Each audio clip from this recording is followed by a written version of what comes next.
The Casket Girls, the Coffin Girls at Ursuline Convent. Coffin drop of blood. New Orleans, a city on the banks of the Mississippi River, surrounded by swamps and the shadows of stories that never sleep. This is the land where jazz was born, where French, Spanish, African, and native cultures blend into a spirit both enchanting and haunting. But New Orleans is not only famous for its music, the Mardi Gras festival, or the old Creole-style houses. This city is also known as the cradle of countless chilling legends, among them, a tale that has haunted centuries, the story of the Casket Girls at Ursuline Convent. That legend dates back to the 18th century, when Louisiana was still a French colony. It is said that young women from Paris and the French countryside were sent to the New World to marry settlers living there. They brought their belongings with them, long, narrow chests resembling coffins. And from the moment the doors of Ursuline Convent closed, all of New Orleans began whispering about a dark secret, that those very chests had carried vampires from Europe to America. France in the 18th century and the dream of the New World. To understand why the Casket Girls appeared, we need to return to France in the early 18th century. At that time, the French Empire was expanding its colonies, and Louisiana was a newly placed jewel on the map. The land promised wealth, fertile fields, busy ports, and trading opportunities along the Mississippi River.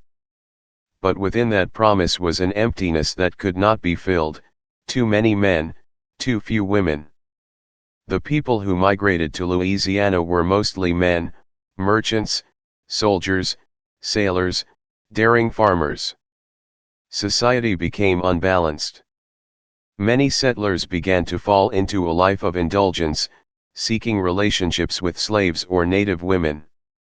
The French authorities realized that without European women to marry and bear children, Louisiana would never become a stable colony. Thus, a strange program was born. The church and the authorities decided to send young girls, most of them orphans or from poor families in France, to New Orleans. They would become the wives of settlers, taking on the role of family builders in a distant colony. These young women carried their belongings in caskets, from the French word casquette, meaning a small, long, narrow chest. The fateful voyage anchor.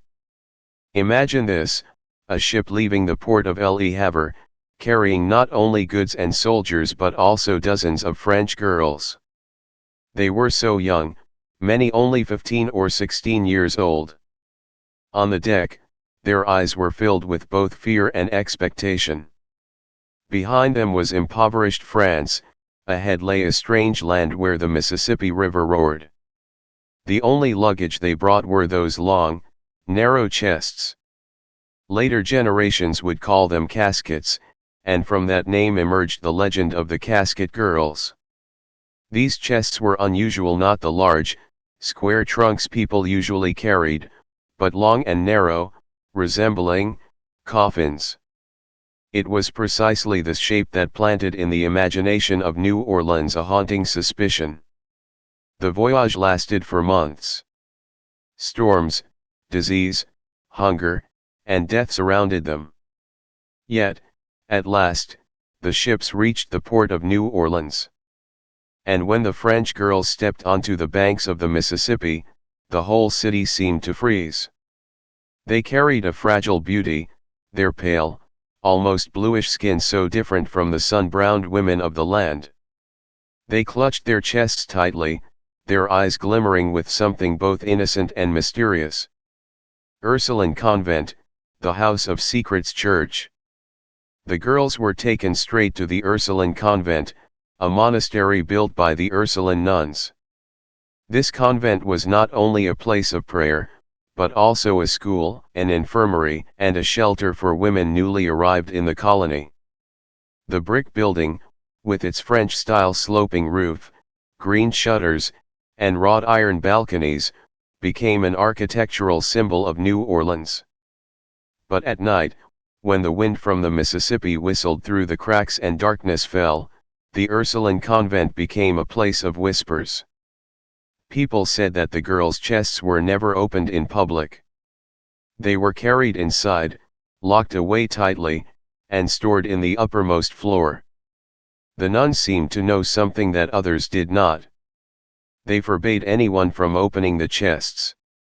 By day, the upper windows remained sealed shut. By night, crosses were raised to ward off evil.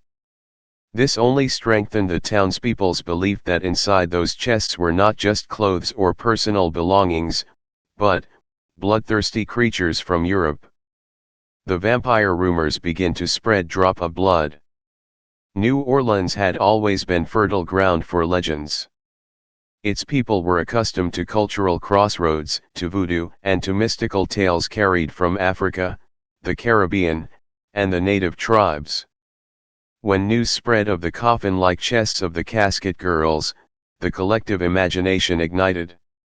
Could it be that they brought vampires from France? Whispers spread everywhere. People said that after the girls arrived, strange events began to occur. Livestock were found drained of blood. Some townsfolk fell ill, wasting away rapidly, and sometimes strange marks appeared on their necks. Shadowy figures were seen moving around the Ursuline Convent on moonlit nights. The upper windows of the convent, the place where the chests were stored, were always sealed shut. When the wind blew, people claimed to hear metallic scratching sounds, like fingernails clawing against wood.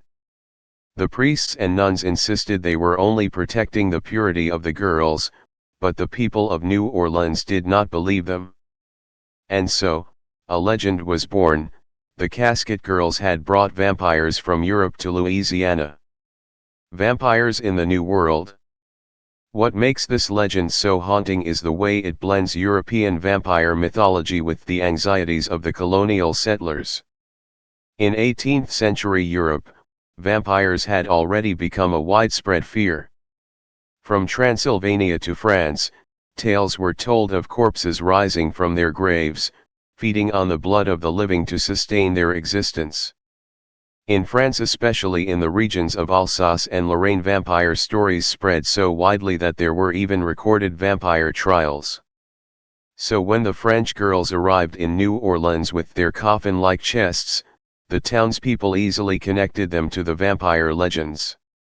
Weren't those long, narrow chests eerily similar to coffins?